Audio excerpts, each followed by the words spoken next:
materi terkait dengan interferensi pada selaput tipis. Nah, interferensi cahaya merupakan suatu fenomena optik yang terjadi ketika dua atau lebih gelombang cahaya bertemu dan saling tumpang tindih. Nah, hal ini menghasilkan pola penguatan yang disebut dengan pola konstruktif atau pola yang melemahkan yang biasa disebut dengan pola destruktif pada intensitas cahaya. Nah, interferensi ini terjadi karena sifat gelombang cahaya yang memungkinkan terjadinya superposisi fase antara dua gelombang cahaya koheren yang memiliki frekuensi dengan beda fase yang berbeda. Nah, interferensi pada selaput tipis terjadi ketika cahaya dipantulkan dari permukaan yang dekat, yaitu permukaan atas atau permukaan bawah dari suatu lapisan permukaan yang lebih tipis. Nah, ketika cahaya datang dari udara dan mengenai permukaan atas selaput, maka sebagian cahaya akan dipantulkan langsung, sedangkan sebagiannya lagi akan masuk ke dalamnya. Nah, dua berkas cahaya yang dipantulkan ini memiliki beda lintasan dan ketika keduanya bertemu kembali, mereka dapat saling memperkuat atau saling melemahkan tergantung pada beda fase yang dimiliki. Nah, berdasarkan penjelasan pada interferensi pada selaput tipis yang tadi, maka beda lintasan optik yang menentukan interferensi ini dirumuskan sebagai delta sama dengan 2nt cos R, di mana N sama dengan indeks bias selaput, T sama dengan ketebalan selaput, R sama dengan sudut bias dalam selaput. Nah, dalam kasus cahaya datang tegak lurus, sudut R sama dengan 0 sehingga delta sama dengan 2nt.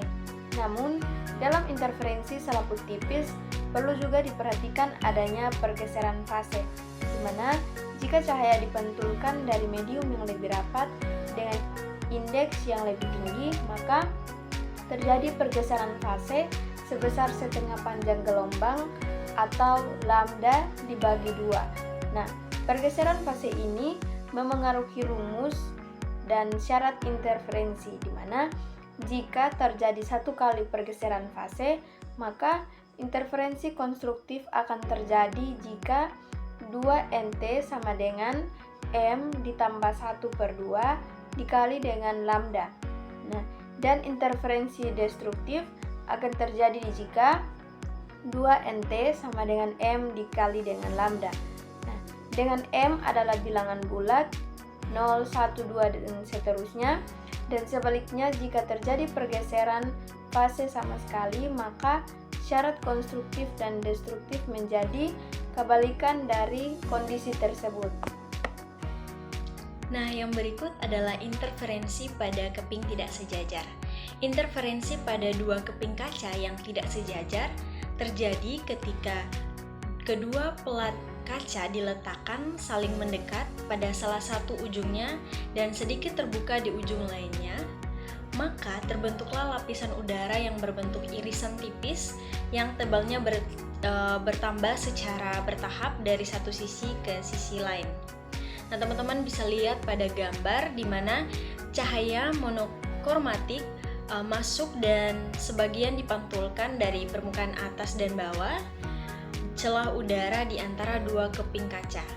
Karena celah makin tebal ke arah kanan, terbentuk franja interferensi berupa garis terang dan gelap akibat beda lintasan optik antar gelombang yang dipantulkan.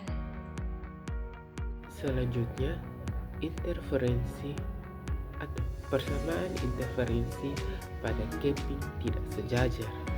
Nah, di sini yang pertama itu ada interferensi minimum atau gelap, di mana persamaannya yaitu 2nt sama dengan m dikali lambda. Nah, yang kedua interferensi maksimum atau terang, 2nt sama dengan m ditambah 1/2 dikali lambda.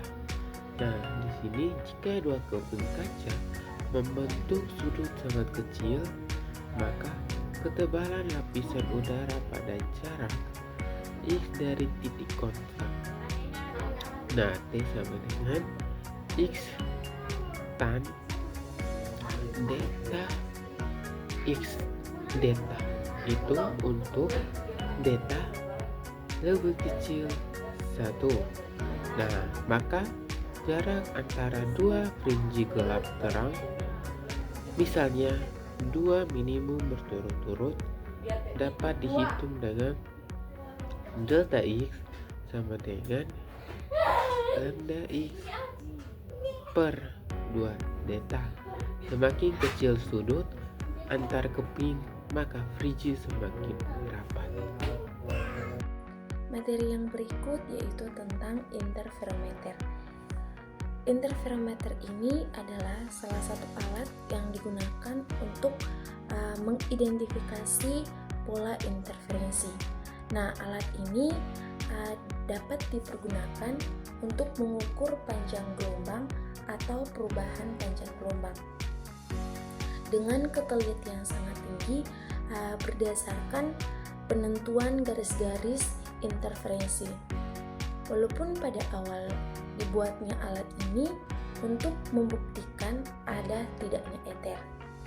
Dalam interferometer, kedua gelombang yang berinterferensi diperoleh dengan jalan membagi intensitas gelombang semula.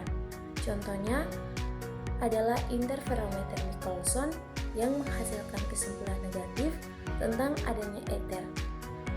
Interferometer ini sangat berguna dalam pengukuran indeks bias dan jarak. Prinsip kerja dari percobaan yang dilakukan oleh Michelson telah menghasilkan berbagai variasi konfigurasi.